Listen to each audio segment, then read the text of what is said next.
young youth, psychotic, threatening to hurt his own family, and we are trying to locate him. And we find out that he's praying in the mosque. What is the family's first reaction? Please, we cannot do it at the mosque. And my reaction was, if we have to do it anywhere, it has to be the mosque. It has to be Islamic Center.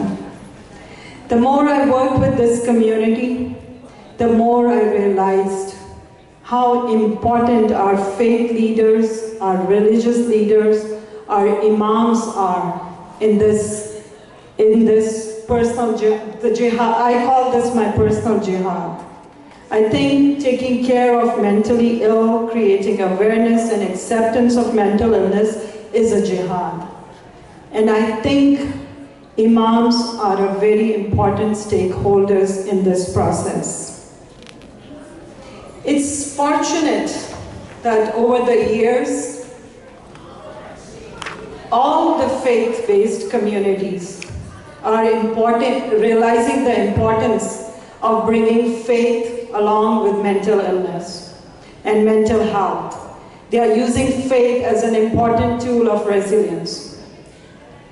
So here we know, as Muslims, as immigrants or born Muslims in this country, Islamic centers becomes our identity, our cultural hub, and a very important point in our life.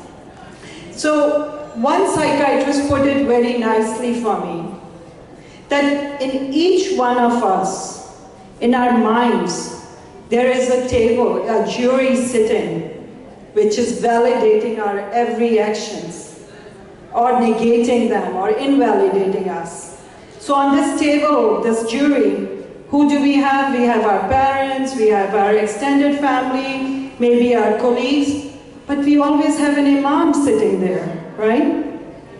It is, if your imam embraces you, or tells you, or compliments you, you feel like, oh, I'm doing something right.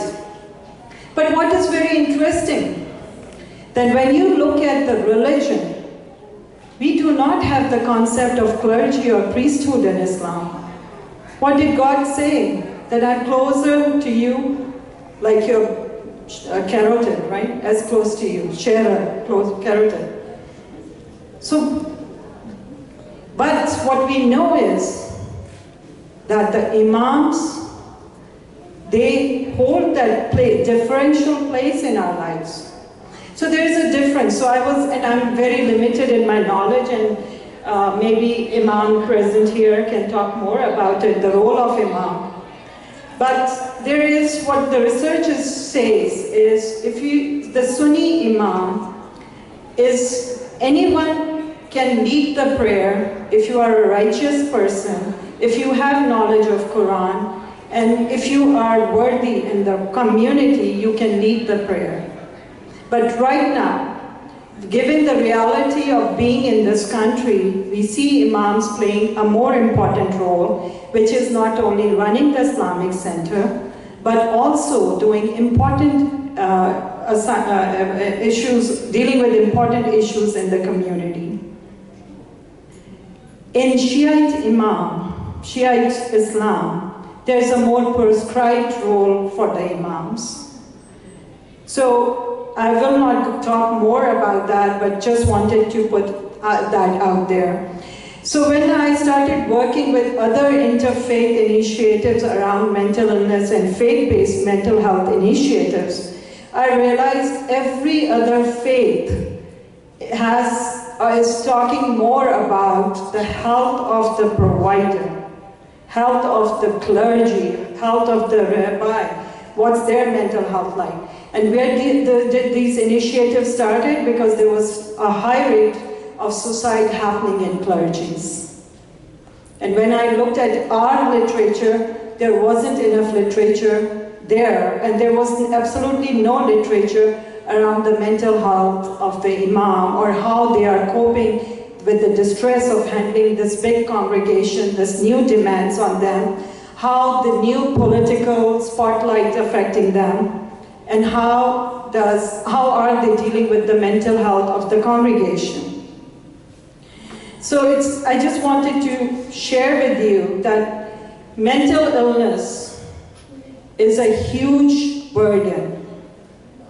If we take 4 major health issues, diabetes, hypertension, COPD, asthma, so the major 4 health issues, mental health has higher financial strain, higher stress around mental health. And actually, all these issues, be it diabetes, hypertension, asthma, or other health issues, they have a huge mental health component. So there is no differentiation between mental and physical health. That said and done, does it talk about this? I want you guys to understand how our communities are designed. So if somebody has a mental health challenge, they will usually go to the immediate family, elder in the family. Then they would go to some alternative healing. It could be homeopathy, or it could be a saint, it could be some Quranic verses, but alternative healing, and then religious and spiritual leaders become very, very important. And unfortunately, the mental health services come very low. So we see patients when they are in crisis mode, because before that they might prefer going to a primary care setting rather than coming to the mental health. I'll tell you a funny story. So when I was a resident, we had a health fair at our local Islamic center. And I was very excited. I said, I want to do mental health screening. I want to do depression and suicide screening. And I set up a booth. Not one person stopped at my booth. They would be checking the eyesight, they were getting everything done, but nobody wanted to talk about mental health. Till one person who knew me from the university told the wife, go ahead, talk to her. Just Dr. Abbasi, say a few nice things to her. And she came and sat with me, and I said, how are you feeling? Are you depressed? Do you get thoughts like this? And she said, she looked at her husband, and her husband said, get up, it's okay, get up. So this is where my challenges started. Alhamdulillah, now my imam, my Islamic center, they are a big part of my mental health initiatives. And I really, and Imam Suhail being here is a big support to do. So, with this, we will share the research with you, and we will open it for questions now.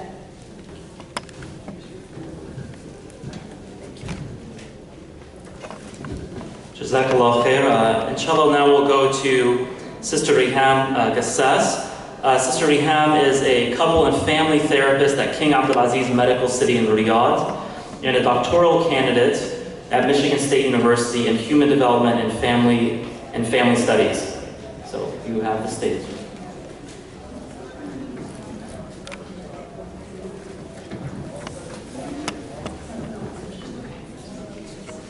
Assalamu alaikum. I will take you straight to a study that Dr. Abbasi and I have conducted a few months ago. We wanted, can you have it to study rationale? We wanted to assess imams and clergy about their mental health status and if they are experiencing any mental health concerns. So we have We have distributed to the research question. Next, we have distributed surveys to the imams and clergy who attended a conference, the 7th annual conference. And this survey was part of it Lachheb scale, and the part of it is open-ended questionnaire. 18 people have responded. And our research question, the first question is, what categories of personal distress and what congregational crisis do imams experience? And the second question, what do they view as important coping skills? So I'll take you to the demographic information. So there's 18 participants, the majorities are females. Okay, so we're experiencing technical difficulties here. So the majority are females. Their age range from 29 to 70 years old. We had 16 imam, 2 imam and chaplain, and 3 chaplain and 1 clergy. Their marital status, mostly are married, 1 single.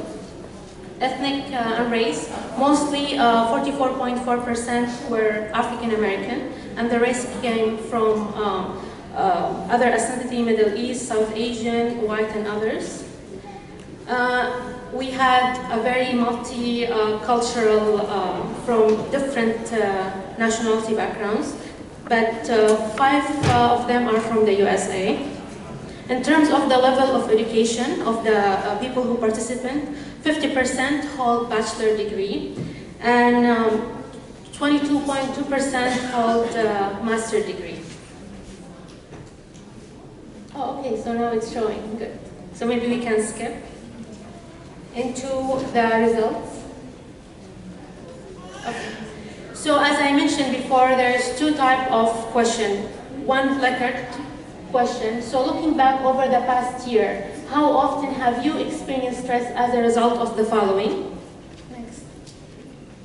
So we're looking at faith crisis, family concern, financial concern, health concern, if they have experienced any discrimination, they felt hopeless, sad, or depressed, thoughts of hurting oneself, had experienced those type of thoughts, and also had the thought of, I want to quit my job. Next. Okay, so here it's not showing you exactly what's going on, but in terms of faith crisis and thoughts of hurting oneself, we have noticed that the majority have responded that they did not experience those type of thoughts. In terms of family concern, financial concern, health concern, felt discriminated against, participants have participated that over 50% say they did experience those type of thoughts. And also wanting to quit their job, the majority say they never had that thought. So the next question is, looking back over the past year, if we want to ask them if they have experienced any congregational crisis due to the following. And the category that we have are the current affair. Next. Congregational crisis, fundamentalism, mental health, domestic violence, substance abuse, being threatened, and if the mosque that they participate in experience an act of violence. So looking at the graph here that you guys cannot see, it looks like that the majority have stated that they do experience some distress when it comes to current affair, when it comes to congregational crisis, fundamentalism, and mental health, and domestic violence. 50% say about substance abuse never, and some did. So the majority mentioned that there is not much substance abuse. Being threatened, mostly said being threatened, over 50 said no, above like 30 say they some distress. Most act of violence, some did not respond, and some did say, majority over 75% said never. I want also to add, when it comes to the congregational distress, some people left this part out. So maybe later on we can discuss why. We asked also, do you have any support staff that helping you, and the majority said yes. Then I will take you into the qualitative results, and those are the open-ended questions. When we ask them, describe the support system you have in your role as imam, chaplain, or clergy. So from the responses that we get, we can categorize those responses into 3 types. They describe as the types of support they received, They also mention names of people, names as families or other imams or other chaplain that help them. And they also identify other resources and organization. And here are some examples. So those are direct quotation that you can read. Next one, in terms of personnel who support the who offer the support, as you can see, assistant imam, some volunteer, other scholar. In terms of identifying other resources, they have said God, religion, spirituality. The next question, how do you overcome your own personal crisis? And in here, those different categories that came up, they talked about praying, they talked about reflecting and reframing, they talked about the Quran, they talked about religious teaching, help from other additional ways, and also some of them were, one category that was dismissive, that said that we have no problem. How many minutes is that? 2 minutes, okay. So I'm going to wrap up here. So here are some of the experts. Personal crisis coping quotation, prayer, and reflecting on scripts. Then the last question that we asked, describe 3 strengths, not the last ones, 3 strengths that you bring to the role you have as imam, chaplain, or clergy. So going through the themes, here are the themes that they generated, that the strengths that help them as imam are as follows: education and knowledge, their personal quality, they're passionate about the work they do, and also resourcefulness. And this will take us into the next question. How do you use your strengths to help other congregational members and their family and their institution? And we can see there is overlapping between the response to the previous question and response to this question. And in here they have stated that they're accessible, they're resourceful, and also their personal quality that help them to help the congregational crisis. Therefore, it's very important their mental health and knowing how to help imam better. So, I'm going to wrap in here. And I was going to just add one thing. Thank you.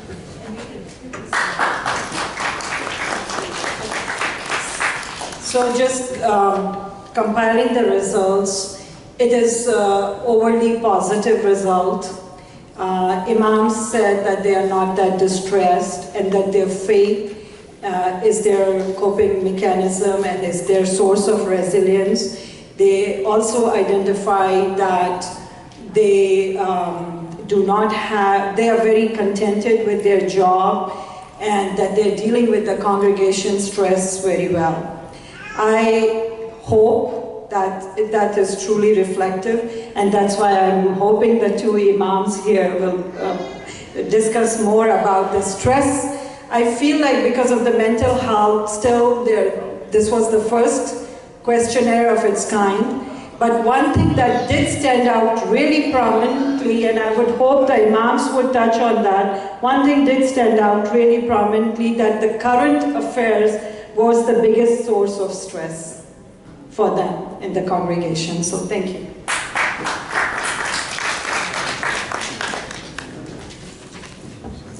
Jazakallah khair. I just have a question for the audience. How many people here, whether as a mental health specialist or in that field or as a religious leader or imam, are involved in counseling others in your own community? Raise your hand.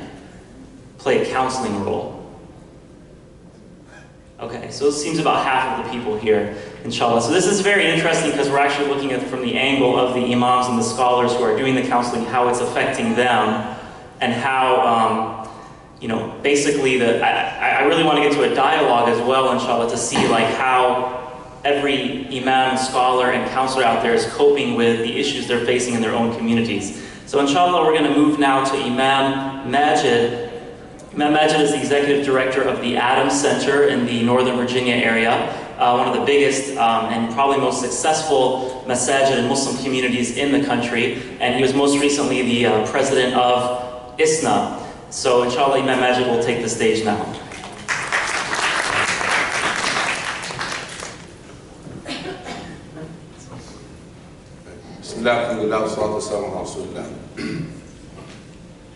I'd like to speak in two perspectives very quickly.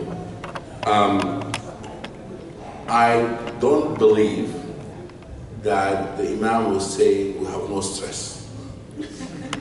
I don't believe that. Because even the Prophet Muhammad was stressed out. And we have seen that in the seerah of Rasulullah sallallahu alaihi wasallam. Before you have if there's Imam said, I will not stress out with my job, I don't know what kind of job he's doing. I'm serious. Really. Am I correct, Imam Faisal? It's unbelievable. One of the first things I like to have in mind that the Imam environment, or the community environment, or the larger environment, it really factors in or cause that stress, and having the Imam to be what I call it a care provider. You know, in community, if people realize that if you were to take care of one person, to counsel one person in your own family, you become what's called caretaker and provider to that person, you will stress you out. How about many people that depends on you for help? Therefore, I'd like to speak from the emotional aspect of this and the social aspect of this, because I have 9 minutes only. For the emotional aspect of it, the Imam have to cope with the stress of the community by having him to recharge himself, by having a safety net around him. And what I mean by that, I was telling Imam Zayd Shakir the other day that every Imam should have another Imam like a sounding board. Because I'm telling you, I just now come from an event in DC. I was here in the morning, I flew to the event, I came back, I came to this session, so I'm going to go to another session. And if in my community, and the Imams are here, you might go from a funeral to a wedding, and from a wedding to a counseling, and then to a class, and so forth. We have tried to create super human with Imams. Therefore, we need to create, I call it a safety net. People whom they can help the Imams. Rick Warren, the famous pastor in the United States, when he came to ISNA a few years ago, he said when his congregation became 500, he stood before them and said, I cannot serve you. He said, I cannot serve you. He said, because you're too many. And he said to them, if you don't give me the support I need, I will not be able to serve you. But they created different committees, different volunteers, armies, to help him visiting the sick in the hospital, taking care of some of the marriage counseling and other things, so that he can be able to serve them. Therefore, we have Imams who physically collapsed. We have Imams who lost their own family serving the community. We have Imams in African American communities that they could not pay even their own bills in their house. Imam Hassan back. Because they serve in the community, they run from one place to another place, there's not enough resources. Therefore, we need to think about the safety net of the Imams. Who are they and who are those people? Okay. Number two, that the community appreciating the work of the Imam. I'm talking about the social aspect of it. You have always criticism that Imams are not doing enough because you have not attended every aqiqah. You have not attended every wedding. And every person said, the Imam is my friend, or the Imam, I thought we're close to the Imam. I want the Imam to officiate my wedding. But the Imam cannot do all of them. Therefore, we need to create a succession plan to address this social problem. We need to create a line of religious service providers in the masajid. Train 10 people to do weddings. Train 10 people to do janazas. Volunteer from the communities. Train 10 people to visit the sick. Train 10 people to do daqiqas. Therefore, you need to divide the load. This is one aspect. The other aspect of this is the, what I call the Islamophobia air. There's some imams at whom I spoke to, friends, they've been harassed. Every time they come to the airport they stop, and they're worried about their family. Some of them have been attacked on social media. And they're worried about how my children really view all of this attack on me and how they're taking that while counseling. This is real. I'm telling you myself, I find a way to cope with all of this. And one of the great reminders for me is the seerah of Rasul sallallahu alayhi wa sallam. If you're worried about your reputation, who are you compared to Rasul sallallahu alayhi wa sallam?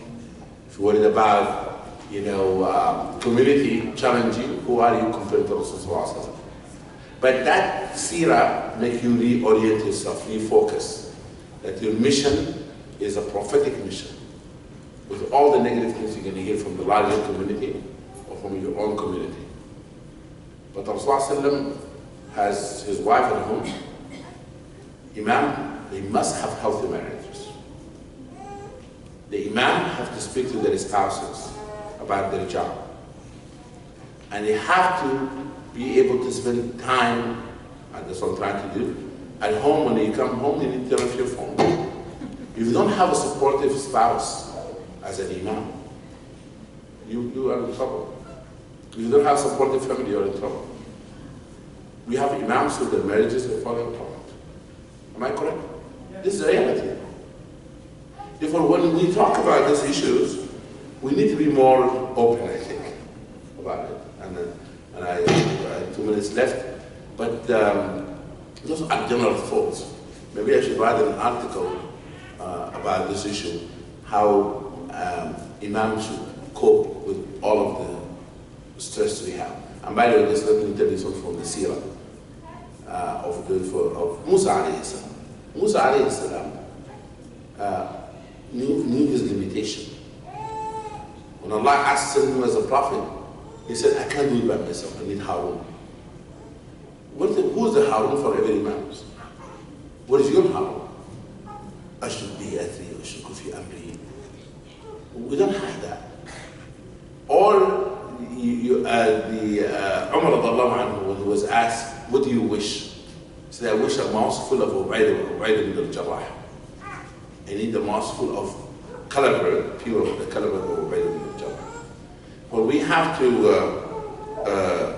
stop thinking that Imam to be the Superman and rely on one person, and we create institutions instead of individual, personality-driven organizations. Assalamu alaikum.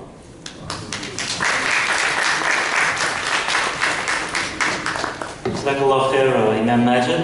I'd like to introduce Sheikh Hassan al-Ashhab, who is the scholar in residence of the Muslim community of Knoxville, Tennessee. And we all know that there's been a lot of issues coming out of Tennessee the past few years.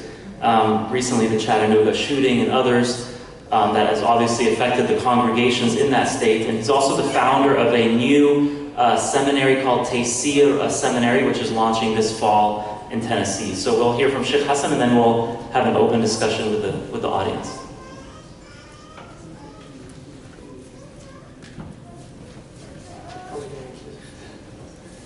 بسم الله الحمد لله وصلى الله وسلم وبارك على مولانا رسول الله وآله وصحبه ومن والاه. السلام عليكم ورحمة الله تعالى وبركاته.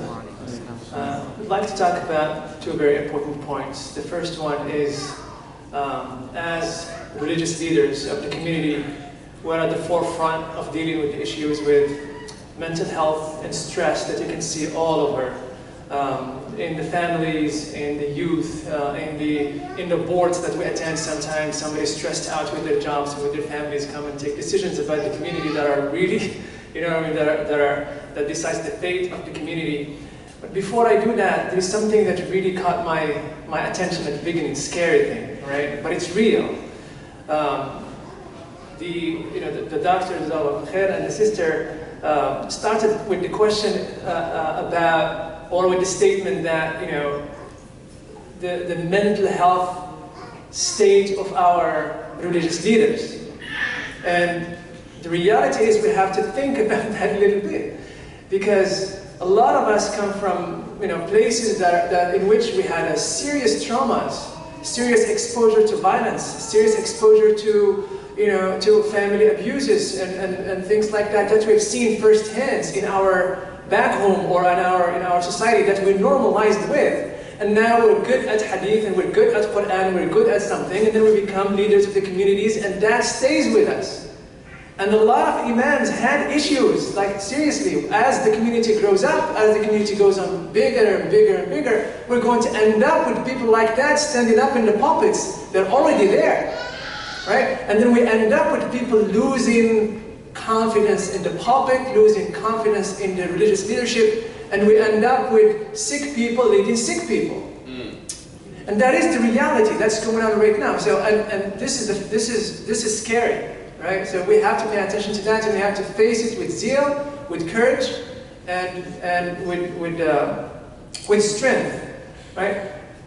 So how do we deal with the issues when people in our communities have mental health issues or stress, or because we are at the forefront, as I said. So the first thing, let's go back to the Prophet ﷺ's model. Because at the end of the day, where are you taking your community? What is the end goal of all of this? What is the end goal? What do you want to do? Is the purpose to teach people hadith and Quran and so on and so on and so forth? That is not transformational.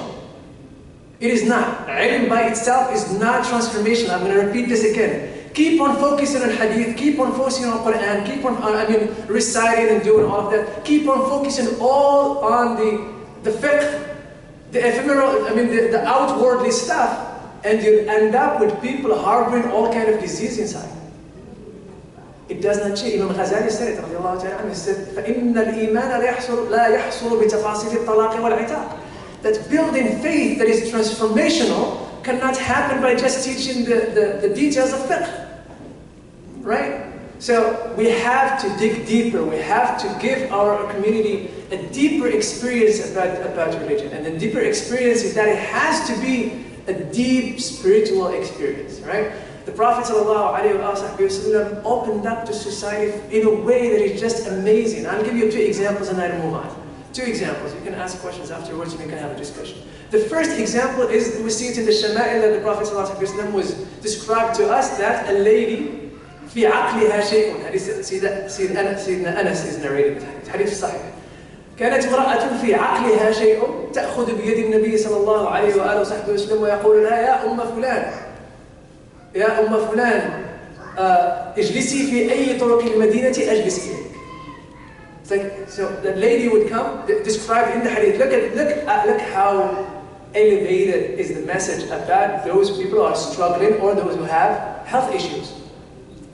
That she had something in her mind. He didn't say she's crazy. He didn't say she's this. You know what I mean? She said she's struggling with something. Like you struggle with waking up in the morning, she's struggling with coping up with his ideas, with coping up with the chemicals in her mind and whatever, right? He's not demonizing her. He's not putting her down. This is the culture that the Prophet ﷺ created, right? And then the Prophet ﷺ described that she would come to the Prophet ﷺ and she would say, "Oh, Prophet, I want to talk to you." And he knows that she's going to be talking about whatever, right? And he said, "Oh, such and such, mother of such and such, choose any street of the Medina, I'll sit with you and I will talk to you." Sayyidina Anas said he would not let go until she would go. He would not let go. He would sit with her until she wants to leave, and then he would leave. He had all the time for her. He's focused with her, right? That's one example. The second example is, and I want you to pay attention to this. This is a transformational environment that the Prophet ﷺ has created, because at the end of the day, what do you want to achieve? We want to lead the community to be a prophetic community. A prophetic community. If you're just doing programs, you're doing nothing. You're building one wall, another wall, another wall, another wall, and then after 5, 6, 7 years, if you stay in that mosque, then you'll end up with some beautiful walls stacked up and not a building.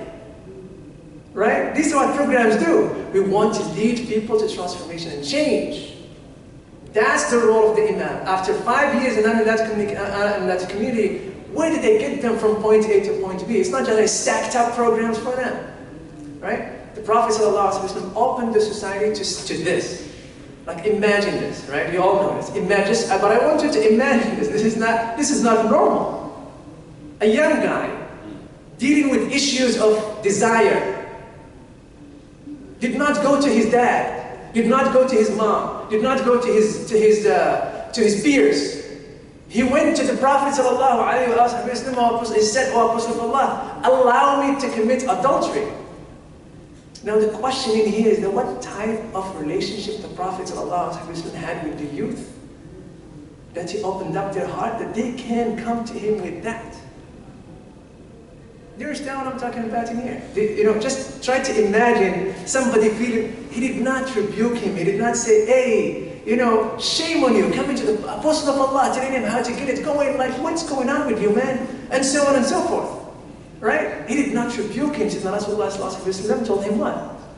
He's going to address the issue in the most beautiful way. 2 ways. The first way is the rational way. And the rational way does not solve the problem. He needs a spiritual cure to his problem. It's not just you have an argument with him. No, the desire does not go out with argument. It goes out with, you have to treat the problem from its roots. And the root is emotional and spiritual, right? The Prophet ﷺ argued with him. Do you want your mother to be doing that? Do you want your sister? Do you want, and so on and so forth. The man got it intellectual. He got it intellectually, but it's not enough. That's our role. You can negotiate with people and try to talk them out of problems no matter what. You can. I mean, you can do a good job 1 month and 2. But at the end of the day, it comes out to, did you eradicate the problem from its roots? Right? And the Prophet ﷺ after that put his hand in his chest and he said, and made dua for him. So what is my share at the 20th century from that hand of the Prophet ﷺ? Did it just gone? No. It is in the generations of Salihin and Awliya and Dhakirin and Ulama. And it transfers from one generation to another generation. If I don't have it, I should not be leading the community. If I don't have that touch, and I don't mean a physical touch, I mean a spiritual, which means that I can work with people little by little, no matter how much it takes, to get them to where they want to be and get them out of the filth that are exposed to in the society. I talked a lot about this point, and I have 2 minutes, and I want to talk about the health issues, the mental health issues of the Imam themselves. And I said that, Imam Magid talked about a few points that are so important. I will talk about 3 points briefly, very briefly. The first one is the first point of frustration about the Imams and about the people. The first point is that, well, let's face it, they don't have an adequate education. That is the reality. What you've been taught in Al-Azhar, or what you've been taught in Al-Hadith, and I'm one of those, right? And I'm one of those. It's not adequate. You have to rejuvenate, you have to expose yourself to the culture of this country, you have to expose yourself to things that to understand how to really use that. Because again, alhamdulillah, we've been taught all kind of things about hadith, seerah, and so that are so deep, that are so, but we don't really focus on the human connection and how to solve issues of the community and how to lead the community into, no, none of that is in the curriculum. None of that is in the curriculum. And that's why, here is the catch in here. That's why, in the last 8 to 10 years, the majority of the people who come back from back home, right? People that were thought are going to be translating the tradition to the new generation, they found themselves moving after 3 years. The best of them stay 3 years in the community and then they move out. They can't. These are the big names. These are the heavy lifters. Really, we see that a lot. We see it a lot. I can give you names. No reason to, but it's not an East Coast problem. It's all over. They cannot really stay in the community for 10, 15 years. No, 2, 3 years and they're out because they're not equipped enough to handle the amount of stress. The second thing is that expectations, right? What do you expect? I mean, what do you expect from working with the community? Other than it's going to be really stressful. You are the heir of the Prophet. It has to be stressful. It has to be. You are an heir of the Prophet ﷺ. Give you a small example of a normal year of the Prophet ﷺ. This is a normal year. He went to Bani al-Mustalib, right? While he's coming back from Bani al-Mustalib, Hadith Ifk happened. Hadith Ifk, right? Hadith Ifk, you all know Hadith Ifk. People start talking about Sayyidah Aisha. How do you think that lasted? 40 days. He did not even sit just there. 40 days. While he's coming from Bani al-Mustalib, the Sahaba fought. They fought. Ansar al-Muhajir, they fought. He had to tame that and put it down. Came to Medina, people are talking for 40 days. Just saying that, Quran came in, Surah An-Nur came in, guess what happened? He was told that the people of Ghatafan and all of those are collecting people to raid Medina. And you have an Ahzab in there. The Ahzab stayed, some people say 28 days, more or less, right? Stress. Prophet didn't sleep, he did not eat, he did not, and so on. This is a normal thing. This is not something that was out of the ordinary. This is how it was from day one. Just finished that. They just left, came back home, wants to take a shower. Guess what happened? Sayyidina Jibreel stood up and said, hey, you put your shield. We did not. Banu Qurayda. He went to Banu Qurayda. And so on and so forth and so on. I counted the time in which the Prophet ﷺ rested, and it was around 2 months. Other than that, it's stress over stress over stress. Big thing going on in Medina. So what did you sign off? You think that it's going to be just YouTube stuff, and no. It's serious business. So expectations are important. And that's why when we get with expectations that are so low, we end up with this. We end up with people who don't have the strength to really work with the community and cope up with the community. And so the Prophet ﷺ, until the moment he's dying, people are talking about Usama ibn Zayd. He's sick, he had sickness, and he's standing up telling people, stop talking about Usama. He's one of the greatest among you. Right? He's dying, let me write a book for you. They said that, and so on. You know the story. Right?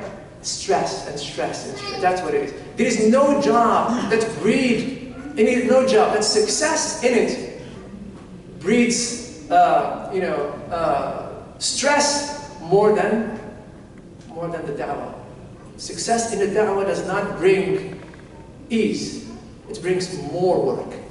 More work, right? So, and the last thing that Imam Magid had talked about, and I'll finish with this, is support system. We as religious leaders, and let's say it, be frank about it, we want followers. We want followers. That's what it is. We want students. People want students. They want followers. I don't want followers no more. I want brothers and sisters for the sake of Allah Ta'ala who can look at me and say, hey, Sheikh Hassan, you're doing this and this and that. Oh, Sheikh Hassan, you're doing this. I want people to say, you know what, and give you a good nasiha and a clear mirrors in which you can see yourself and can guide you and can help you. And you can go to and say, like, you know what, guys, let's have a retreat and go make qiyam layl. Let's sit down and have dhikr. In which I am not the one who's always taking charge. I'm one of them, right? I am one of them. We need a support system. We need to create an environment in which people can come. We can come with them as equals, and not as people on a pedestal. And always being in a khatib mode, and always being in an imam mode, right? The only mode that we should be adopting all the time is a human mode and a Muslim mode. Alhamdulillah.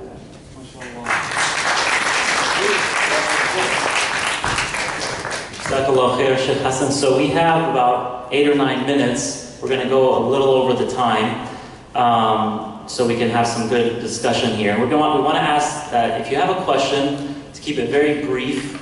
If you have it targeted towards a specific speaker, then mention that.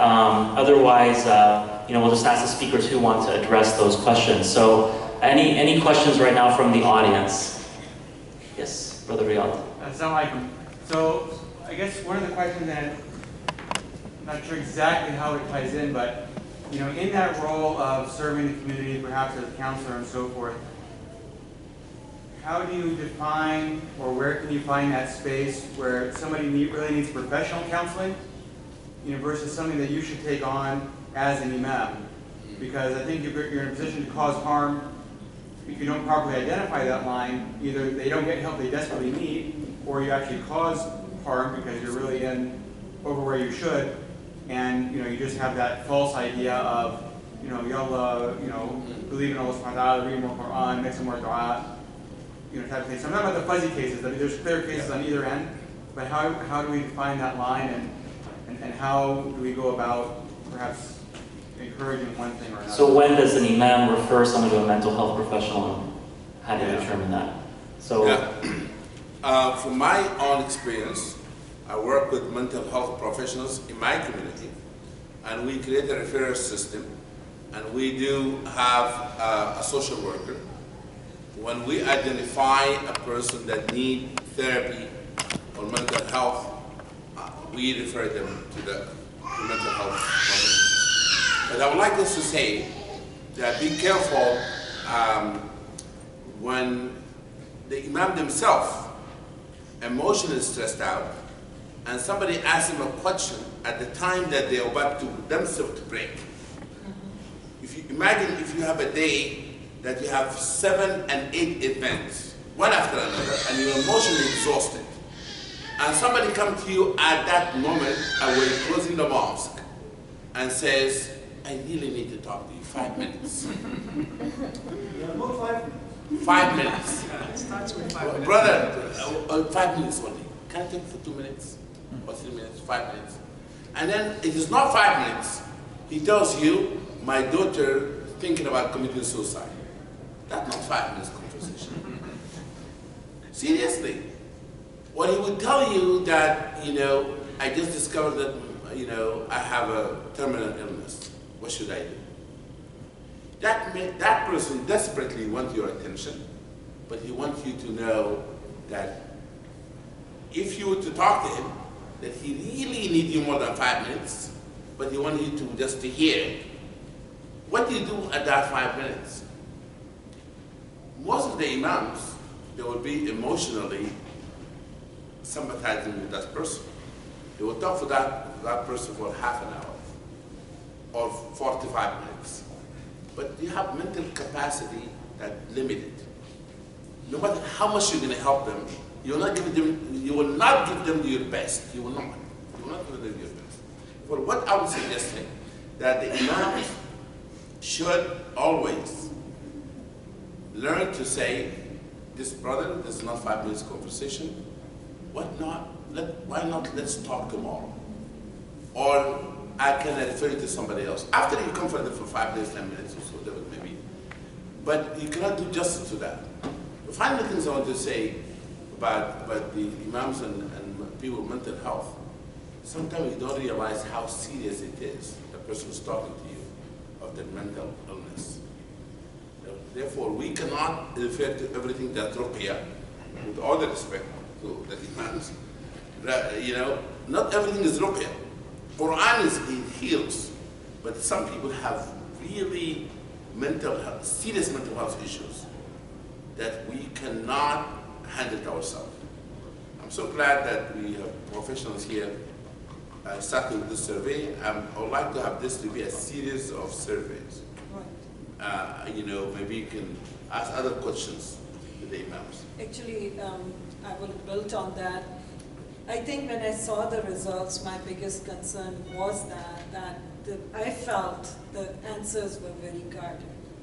And I think because this is the first time we are initiating a dialogue or a survey around mental health of the imam, like the imam said, that we are so used to putting imam on a pedestal that we forget that they are humans too, that they are coming from places of stress and trauma and are dealing with stress.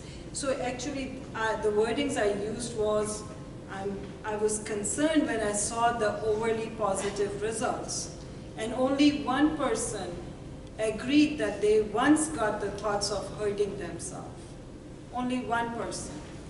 So that to me is about the silence and the stigma that we still have around mental illness. Because we feel that mental illness is a spiritual weakness. And that's, I hope imams, both imams can add to that how can we break that stigma where the imam who's about to break down can say, hey, I'm feeling stressed, I'm feeling anxious, depressed, let me talk to a therapist. We know, ask the imam here, we know some imams and have brought down we know it is not an easy thing. When the survey says that all is positive, I'm puzzled by that, because I know how much stress the imam goes through. Right. We see that all the time. Do you think it's the stigma that the imams? I think the imam themselves need to be educated in the issue of stigma. And let me, to be honest with you, maybe some imam thought this is also might reflect on their job. Oh. Confidentiality. No matter how much you made it anonymous, that people might be thought, because there's certain things it doesn't need a genius to know that we have a problem.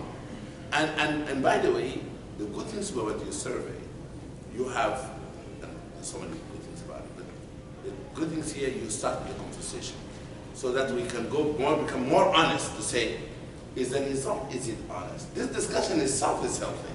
Right. Is this what's reflective in the community? Sheikh Hassan, you want to mention something?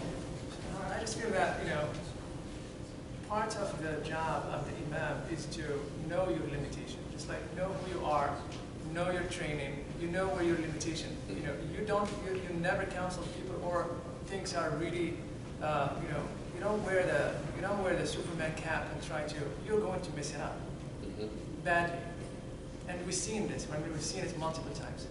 You always have people in the community or professionals that the community can pay for to get those people to help.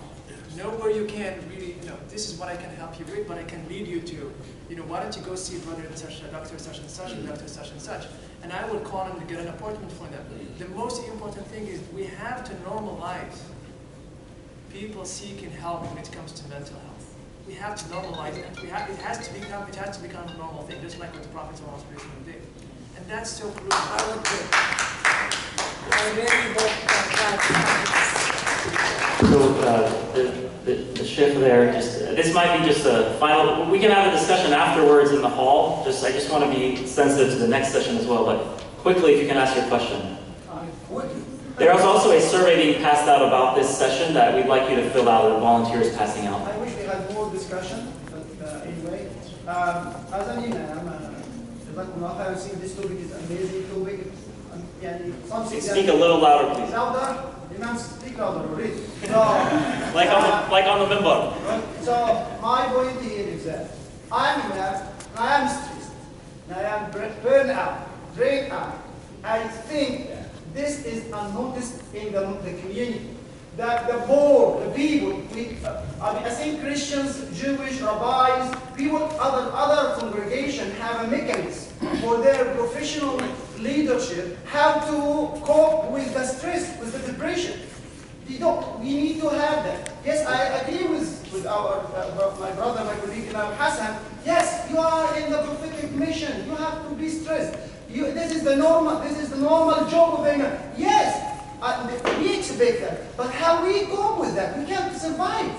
We couldn't with our jobs. I wish I had any other opportunity to work and go out of that job, which was my dream, to be a da'i. And now I am stressed. Every day, you feel that from people. You have hundreds of supervisors. You don't have one person in charge. You have a look, every single person in the masjid step on you. At any time. And how you deal with that? How you find someone to sit and talk with in a confidential situation. Because what? If the Imam speaks, as Imam Magid said, he feared to speak. He feared to speak because the guy speaks to him. He's going to go everywhere and say the Imam said that about such and such person. So we have to have a mechanism for this coping. So that's a good question. Like, where do the imams go for counseling? Yes, one question she wanted to ask. Do you have a follow-up to that? I just have a comment. I'm a psychiatrist myself, and I'm very much involved at my mosque, and I was the team leader for the imam selection team, and that's what I have something to mention. That was the criteria, very important criteria we had about the selection of the imam. Our criteria was he should be born and raised here so he can understand the issues of the youth. And the imam who we selected, Imam Magid, is Abu Talib. He's coming to our community.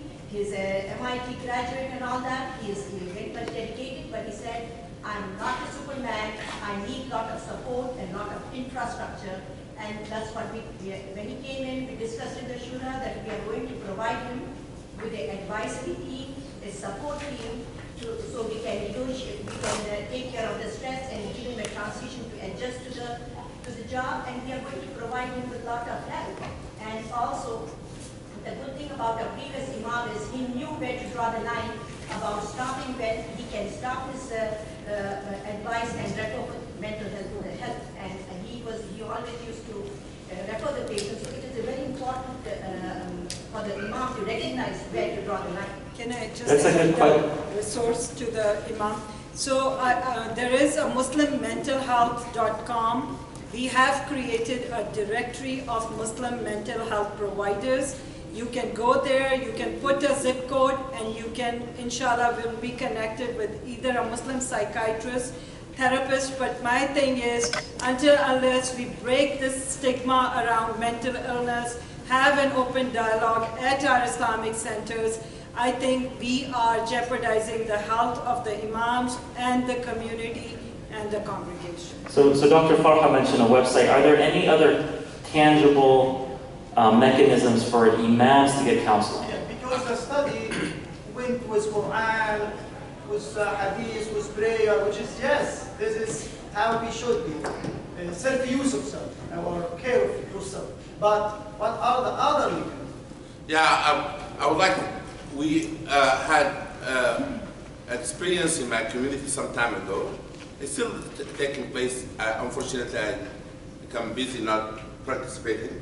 But the counselors, they meet once a month, and they share their experience of counseling, debriefing, they call it debriefing. Where is this? In Virginia. Okay. They created this easycounsel.com where they meet and they discuss. The imam was part of this. But one of the most important things I do believe should be instituted in the imam's job. Sister talked about hiring people.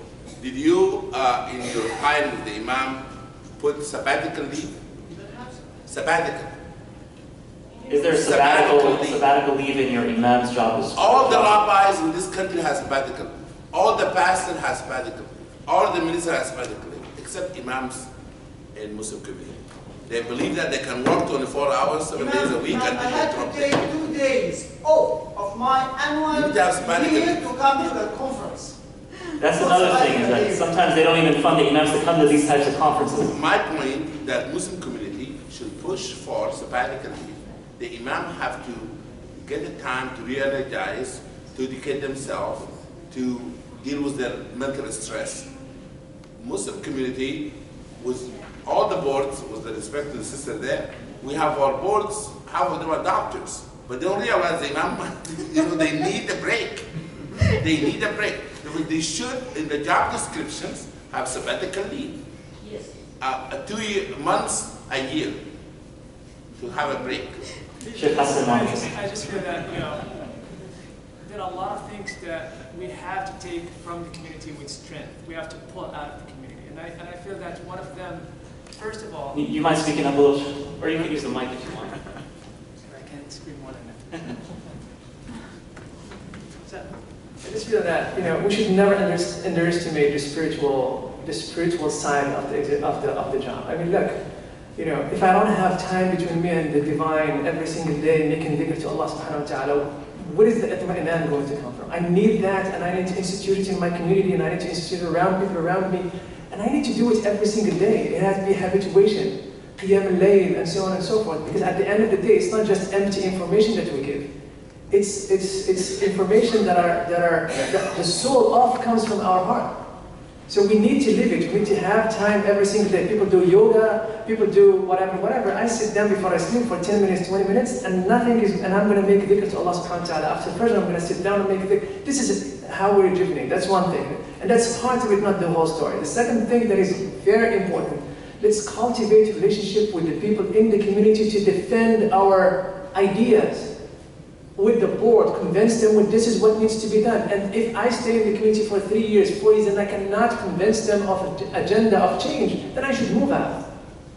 Because these people are not going to change, right? So if I'm not making a difference, then what am I doing there? Right? And I look at the sky, and as much as there are stars at the sky, there are venues of risk. Right? There are venues of risk. If we don't embody that, like who? Who did? You know what I mean? So I think let's work with that. We have to have a support system. There is time in which I'm not answering anybody. Period. Board member, president, I really don't care. This is a time for me where I'm going to read. I'm going to read 2 hours a day. There is no way they're going to take that away from me. No way. I'm taking that time to rejuvenate, to connect with, to sharpen my tools, and so on and so forth. I have to have time in which I cultivate personal relationships, friendships with the people, not just on a work basis, on an individual basis. If I cannot get this from the community, and I tried, and I tried, and I tried, and I tried, then probably it's not the right community for me. And that's what it is. And we have to be forceful, we have to be demanding. Otherwise, guess what's going to happen when we don't? We jeopardize the mission. It's not about me anymore. It's about their understanding of Islam that is skewed, that is messed up. It's about their understanding of the mission of prophethood that is messed up, and we should not allow it to be misunderstood. That's Allah. That's what I think. With that, we're going to have to conclude because it's really sad. I mean, a lot of these sessions are worthy of one day, not just 1 hour, one weekend. You know, I mean, this is a big issue, like how the imams cope with these counseling, mental health, and the counseling that they do. How the imams themselves cope with counseling that they're doing on an ongoing basis. It's a very important study, and I'm really happy with the survey. As Imam Magid said, we need to do more of it and a series of it, inshallah, and start to tackle this more than just 1 hour in a program, but hopefully multiple sessions on this, inshallah. So our speakers are here. You know, I know that there's going to be a session after this, so if anyone wants to speak with them, exchange information, we can do that out in the hall so that they can get started with the next session. But thank you all for coming. Assalamu alaikum.